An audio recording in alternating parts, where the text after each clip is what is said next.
मुलाकात उस बड़े से जायंट से होती है, जहां वो जायंट लिंजुआन और फेंग को एक सेफ सिटी के बारे में बताता है। लिंजुआन और फेंग भी उसकी बातें सुनने के बाद डीमन सिटी की तरफ निकल चुके थे, जहां पहुंचने के बाद उनकी नजर एक डीमन के काफिले पर पड़ती है, जो कि कुछ इंसानों को अपना गुलाम बनाकर लेकर जा रहे थे। लिंजुआन को ये बिल्कुल भी अच्छा नहीं लग रहा था, इसलिए वो फौरन से बीच में कूदते हुए उन इंसानों को आजाद करवा देता है। साथ ही साथ उसने यहाँ पर मौजूद सारे के सारे सेंटोर आर्मी को भी खत्म कर दिया था। फेंग भी लिंजुआन की मदद करता है और इसी तरह से ये दोनों एक दूसरे का साथ देते हुए वहाँ पर मौजूद एक ऑक्टोपस डीमन को भी जान से मार देते हैं, जो कि कुछ ज्यादा पावरफुल तो नहीं था, लेकिन उसके बावजूद भी उस ऑक्टोपस में अकड़ बहुत ज्यादा थी। अब आगे। हेलो दोस्तों, तो आज मैं आप लोगों के लिए मैजिकल वर्ल्ड का नेक्स्ट एपिसोड एक्सप्लेन करने वाला हूँ, लेकिन उससे पहले मेरा आप लोगों से एक सवाल है, क्या आपने पहले कभी विंजो का नाम सुना है? हमारे कैप्टन कूल भी आजकल विंजो पर खेल रहे हैं, क्योंकि इस एक ऐप पर ही 100 से ज्यादा गेम्स मौजूद हैं। चलो मैं आप लोगों को खेल कर दिखाता हूँ। तो सबसे पहले आप लोगों को विंजो टीम मानिया में आना है, जहाँ पर आप लोग अपने मनपसंद की गेम चुन सकते हो। जैसे मैं यहाँ पर आप लोगों को लूडो खेल कर दिखाता हूँ। तो मैच शुरू हो रहा है और हमारे साथ यहाँ पर कुछ और लोग भी ऐड होंगे। A few moments later. और आखिरकार मैंने ये मैच जीत लिया, जिसके साथ ही साथ मैंने जीता है रियल कैश, जो कि सीधा मेरे वॉलेट में आ गया है। अब मैं अपने वॉलेट पे क्लिक करके उसे विड्रॉ कर लेता हूँ एंड ये हुआ डन। तो है ना आसान, आप भी 100 गेम्स में से अपनी मनपसंद गेम जैसे कैरम, क्रिकेट, पूल को खेल सकते हो और मेरी तरह पैसे कमा सकते हो। लिंक मैंने नीचे डिस्क्रिप्शन में दे दिया है। तो चलो विंजो को डाउनलोड करो और जीतो कैश इनामात। अब चलो इसी के साथ हमारी आज की एक्सप्लेनेशन वीडियो को शुरू करते हैं।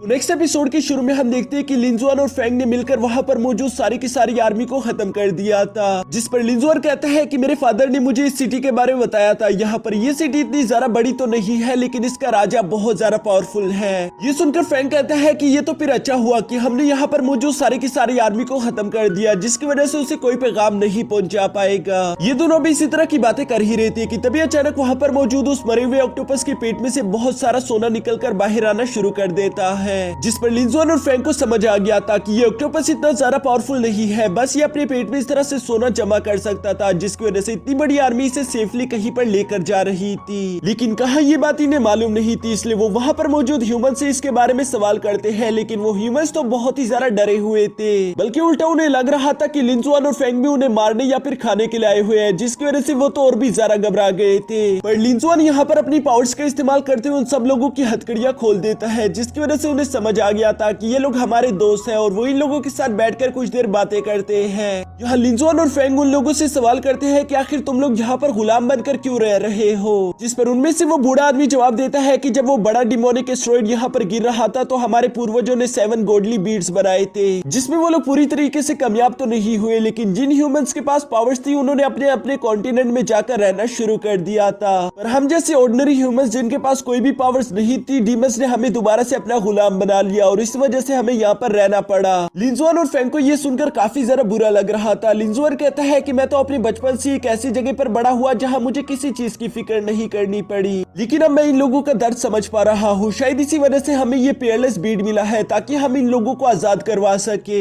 यहाँ पर वो ओल्ड मैन लिंजुआन को बताता है कि अब तो शायद हमें कोई भी नहीं बचाएगा, क्योंकि हम उस ऑक्टोपस का इस्तेमाल करके यहाँ पर मौजूद एक सिटी में जा रहे थे, जहाँ जाने के बाद शायद हम लोगों की जिंदगी पहले से थोड़ी बेहतर हो जाती, लेकिन अब वो ऑक्टोपस मर चुका है और शायद अब हम लोगों के पास कोई भी रास्ता नहीं बचा। ये सुनकर लिंजुआन को अचानक से एक आइडिया आ गया था, जिसके बाद नेक्स्ट सीन में हम देखते हैं कि लिंजुआन और फेंग ने अपना रूप बदला हुआ था। वो साथ ही साथ उन सारे के सारे ह्यूमंस को गुलाम बनाकर एक सिटी की तरफ लेकर आ रहे थे, जहाँ सिटी के गेट पर एक बहुत बड़ा एलिफेंट डीमन इन लोगों का इंतजार कर रहा था। यहाँ पर लिंजुआन फेंग से कहता है कि मेरा प्लान बहुत अच्छा है, तुम बिल्कुल फिक्र मत करो। लेकिन दूसरी तरफ फेंग को अभी भी लिंजुआन के इस प्लान पर जरा सा भी यकीन नहीं था। वो बहुत ही ज्यादा मुश्किल से लिंजुआन के साथ हिम्मत दिखाते हुए आगे की तरफ बढ़ना शुरू कर देता है, जहाँ लिंजुआन एक जालिम डीमन की तरह एक्ट कर रहा था। तभी अचानक वो एलिफेंट डीमन इन लोगों के सामने आकर इन्हें रोक लेता है, जिस पर वो सवाल करता है कि आखिर तुम लोग कौन हो और तुम लोग कहां से आए। साथ ही साथ वो पूछता है कि आखिर ये इंसान तुम्हारे साथ क्या कर रहे हैं, जिस पर लिंजुआन जवाब देता है कि हम दोनों भाई डीमंस हैं और ये इंसान हमें रास्ते में मिले थे, जिन्हें हमने अपना गुलाम बना लिया है। मुझे पूरा यकीन है कि इससे तुम्हें कोई प्रॉब्लम नहीं होगी। उस एलिफेंट डीमन को वाकई में इससे कोई प्रॉब्लम नहीं थी, लेकिन तभी अचानक लिंजुआन का मास्क उतर जाता है, जिसकी वजह से उस एलिफेंट डीमन को काफी ज्यादा गुस्सा आ गया था। वो अपने सैनिकों की मदद से फौरन लिंजुआन और फैंग पर हमला करवा देता है, लेकिन यहाँ पर लिंजुआन सिर्फ अपने एक स्ट्राइक का इस्तेमाल करते वहाँ पर मौजूद सारे के सारे सेंटोर आर्मी को उठाकर दूर पटक देता है। एलिफेंट डीमन ये देखकर काफी ज्यादा हैरान हो चुका था कि उसके सामने वाला वॉरियर ऑलरेडी 8 स्टेज पर पहुंच चुका है। जिसके बाद लिंजुआन और फैंग अपना बाकी का मेकअप भी उतारते हुए उस एलिफेंट डीमन से कहते हैं कि तुम्हें यूं हम पर हमला नहीं करना चाहिए था, क्योंकि हम दोनों कोई इंसान नहीं है। हम लोग पहले हाफ डीमन हुआ करते थे, लेकिन अब हम फुल डीमन बन चुके हैं। साथ ही साथ लिंजुआन उस एलिफेंट डीमन से कहता है कि हमने ये मेकअप इसलिए किया ताकि हम तुम्हारा टेस्ट ले सके और तुम इस टेस्ट में कामयाब हो चुके हो। साथ ही लिंजुआन उस एलिफेंट डीमन से कहता है कि चलो अब हमारे रास्ते से हट जाओ, इससे पहले कि मुझे गुस्सा आ जाए। ये सुनकर उस एलिफेंट डीमन को तो वाकई में काफी ज्यादा डर लग रहा था, इसलिए वो फौरन लिंजुआन और फैंग के सामने से हट जाता है ताकि वो लोग अंदर की तरफ जा सके।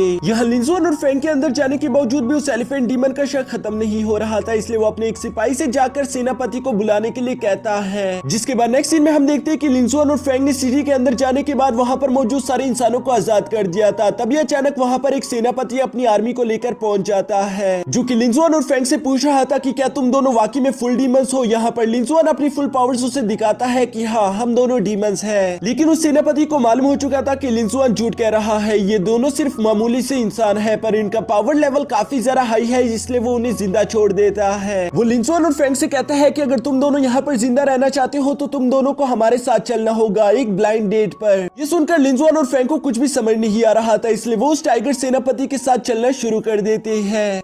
अब चलते चलते आखिरकार ये लोग एक महल में आकर पहुंच गए थे, जहां पर लिंजुआन उस सेनापति से सवाल करता है कि क्या तुम हमें बताओगे नहीं कि हम लोग किसी डेट करने वाले हैं। जिस पर वो टाइगर सेनापति दोबारा से मुंह बनाते हुए कहता है कि तुम लोग डेट करने वाले हो हमारी 2 प्यारी सी राजकुमारियों को, जो कि हमारे टाइगर डीमन किंग की इकलौती 2 बेटियां है। ये सुनकर लिंजुआन कहता है फिर तो वो दोनों भी टाइगर्स ही होंगी। ये सुनकर वो टाइगर सेनापति कहता है कि तुम लोगों को इस तरह से शिकायतें नहीं करनी चाहिए, अगर मेरा बात चलता तो अभी तुम्हें तुम लोगों को जेल में डलवा देता। पर अफसोस की बात तो यह है कि तुम लोग पावरफुल हो और इसलिए मैं तुम लोगों को ब्लाइंड डेट में पार्टिसिपेट करने दे रहा हूँ। अब यहाँ ये सारी बातें सुनने के बाद चलते हुए लिंजुआन बस यही सोच रहा था कि आखिर वो दोनों राजकुमारियां कैसी होंगी, हो सकता है कि वो बहुत ज्यादा खूबसूरत हो। ये सब सोचते हुए लिंजुआन अभी अपनी ख्याली दुनिया में गुम ही था कि तब ये एक आदमी उड़ता हुआ सीधा उनके सामने आकर गिरता है। जिसके बाद जब लिंजुआन अपनी आंखें उठाकर देखता है तो वो दोनों राजकुमारियां कोई और नहीं बल्कि 2 टाइगर्स थी, जो कि बहुत ही ज्यादा पावरफुल थी और वो ब्लाइंड डेट के नाम पर लोगों को पीट रही थी। ये देखकर तो लिंजुआन काफी ज्यादा घबरा गया था, लेकिन फैंग उसका मजाक उड़ाते हुए कहता है कि मैं उम्मीद करता हूँ कि इन दोनों में से एक लड़की को तुम पसंद आ जाओ। लिंजुआन को फैंग का ये मजाक बिल्कुल भी अच्छा नहीं लगता। तभी अचानक वहाँ पर एक और लड़का जिसका नाम टाई था, वो भी लिंजुआन और फैंग से बात करता है। लिंजुआन उससे सवाल करता है कि आखिर ये टाइगर प्रिंसेस ब्लाइंड डेट के नाम पर यू लोगों को पीट क्यों रही है। जिस पर लुटाई बताता है कि असल में टाइगर डीमन किंग चाहता है कि उनकी दोनों बेटियों की शादी हो जाए, पर यहाँ इन प्रिंसेस ने शर्त रखी है कि जो भी वॉरियर उन दोनों को हरा पाएगा ये दोनों सिर्फ उसी से शादी करेगी।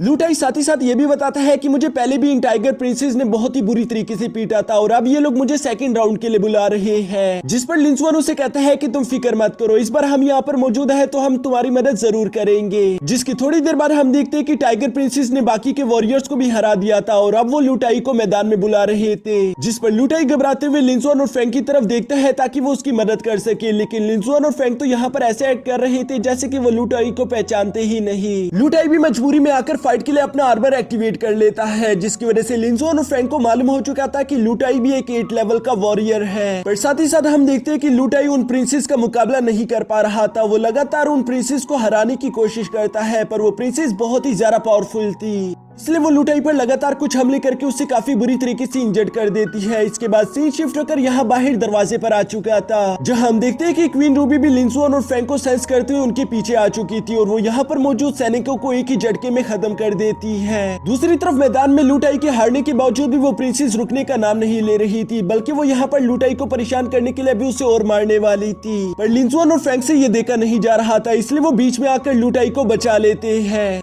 ये देखकर उन टाइगर प्रिंसेस को काफी ज्यादा गुस्सा आ गया था। वो इसलिए सवाल करती है कि आखिर तुम दोनों कौन हो, पर सही से देखने पर उन्हें मालूम हो जाता है कि ये दोनों तो बस मामूली से 2 ह्यूमंस हैं और ह्यूमंस भला डीमंस का मुकाबला कैसे करेंगे, इसलिए इस फाइट में जरा सा भी मजा नहीं आने वाला। ये सोचते हुए वो टाइगर प्रिंसेस अभी वहां से जाने ही वाली थी, लेकिन लिंजुआन और फैंग को ये सुनकर काफी ज्यादा गुस्सा आ गया था कि आखिर ये डीमंस हम इंसानों को इतना ज्यादा कमजोर क्यों समझते हैं। इसलिए वो दोनों गुस्से में अपनी पावर्स को एक्टिवेट करती हुए उन दोनों टाइगर प्रिंसेस को एक साथ फाइट करने के लिए चैलेंज कर देते हैं, जो सुनकर वो दोनों टाइगर प्रिंसेसेस भी काफी ज्यादा खुश हो गई थी और वो बड़ी तेजी के साथ आगे बढ़ते हुए लिंसुआन और फैंग पर हमला करना शुरू कर देती है और यहाँ इसी के